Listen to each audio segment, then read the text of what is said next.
We're making it super easy, vegan sage and pumpkin pasta.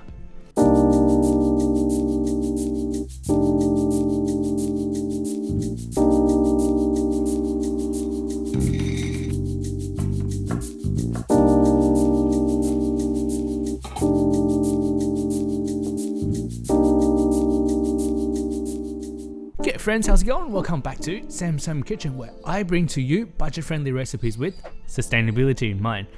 Making lunch today, I got about an hour and a bit to go.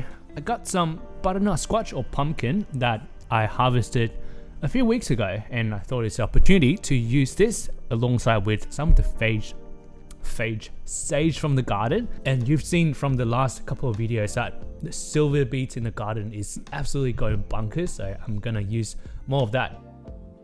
My sage is not the most glamorous in the garden, and I blame that on the previous house owner for putting it in full sun. We'll need to do something about it at some point.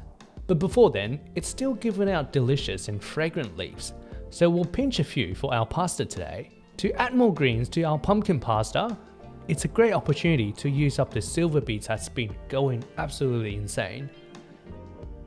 Back from the garden, we'll give our harvest a quick rinse to wash off the dirt. One other thing about growing my own vegetables is they are 100% spray free and organic. Great for both our bodies and obviously wallets. First thing, we've got our pumpkin or butternut squash here. What do you call it? Cut it in half. And we'll split it down in the middle. Grab a spoon and we'll use it to de-seed the butternut squash. For some reason, this one right here has no seeds at all. Leave a comment down below if you know why. So I just did a brief scrape to get rid of the membranes. Next, cut off the two tips that are tougher and not edible. Remember to add to the compost. We cut the butternut squash into thick strips about a finger width each. I like to keep the skin on, not only because I am lazy, even though that is the main reason, but the skin is absolutely edible and packed full of fiber and nutrition, so why waste it? So with these strips, I shape them further and aim to cut our squash into cubes. As part of the process, I separate them into with skin on one side and no skin on the other. So we got our pumpkin in two piles, no skin on my left and with skin on my right. The skin off chunks are going to be the source of our sauce, and skin on will remain chunky in the pasta to add a bit more dynamic to the dish. Nothing fancy, we'll cube up the squash. Skin off cubes in the bowl, and then we move on to the rest.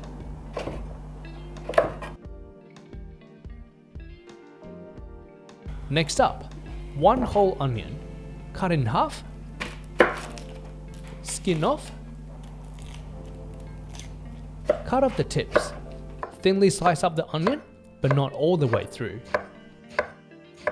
Turn it 90 degrees and into small dices. Make sure we are cutting as close to the base as possible to minimize our wastage. Aromatics wise, a few cloves of garlic, finely chop it up into garlic mince.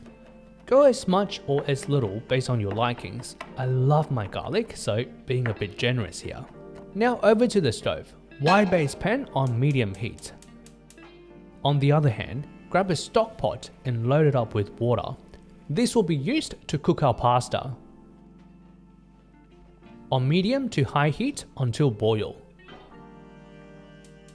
In our wide base pan, oil in. Some extra virgin olive oil would do wonders here. Sage leaves in to activate the aromatic compounds.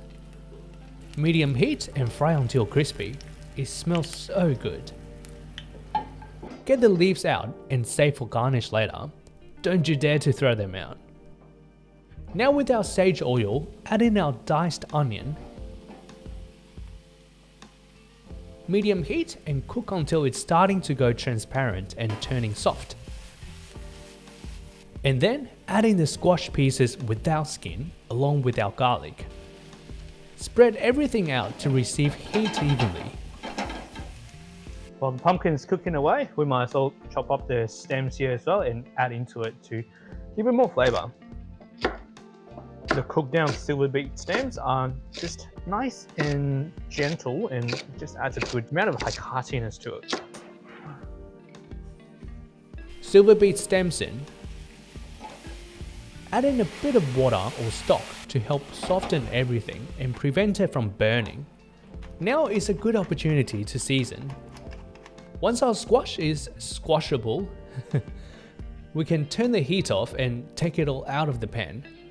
I just use the same bowl I used in the garden and later hold the pumpkin cubes, so there's less dishes to do. Now with the cooked concoction, use a stick blender or pour it all into a blender jug, and we want to blitz it up until homogenized. If it's a bit too thick, you can add in a bit more water or stock to adjust accordingly. The end result should be a baby food kind of consistency. I know it might look a bit underwhelming to the eyes, but we both know the layers and layers of flavor we've built into this thing is going to be a bomb. Make sure to scrape our tools clean to not waste anything. The pot of water we had on earlier is now fully boiling. Pasta in. I find 100 grams of dry pasta a good amount per adult serving. My wife thinks otherwise. Have a look at this. What the f is going on? What the f? I don't know, I'm just cooking pasta! What have you done? How did this even happen? Good pinch of salt to season the pasta water. I gave the white base pan a quick clean and back on the stove on medium heat. Oil in and the rest of our skin on pumpkin chunks in. Spread them out to get even heat. While the pumpkin's cooking away, cut up the leafy part of our silverbeet and set aside. Back to the stove. Season our pumpkin with salt and pepper. We want to get some caramelization happening with the pumpkin to add more flavor. Once our pumpkin dices are charred and almost cooked through, we can proceed to the next step. Look at these beauties. By now, the pasta should be cooked. Time to bring it all together. Once again, my laziness. Feel free to use a strainer or colander to transfer the pasta over. Just remember to save some pasta water to add in. To contain the sauciness, I empty the stock pot and transfer the pasta back in. Add in our pumpkin pasta sauce. Turn the heat on low to combine it all. At the very end, add in the silverbeet leaf. We just want to use the tail end of the heat to soften it up. These leaves don't take a lot to cook at all. Give it a taste and adjust accordingly. To dish up, a generous amount of pasta in, freshly cracked pepper, some olive oil, and crispy sage to garnish. The cost breakdown is right on the screen here. I made this delicious pumpkin pasta for 29 cents per serving. Alright, and there we have it. That is our vegan pumpkin sage pasta all done right here. Going to dig in? I'm so hungry.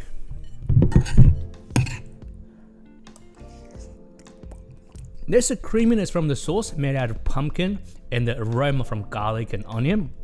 The texture from the silverbeet and the fragrance, once again, from sage. I'm so glad that I left some of the pumpkin in chunks, fry it up, slightly char on the outside. It gives texture, it gives meatiness, and just adds another dimension to the flavor, to the texture. Really, really love it.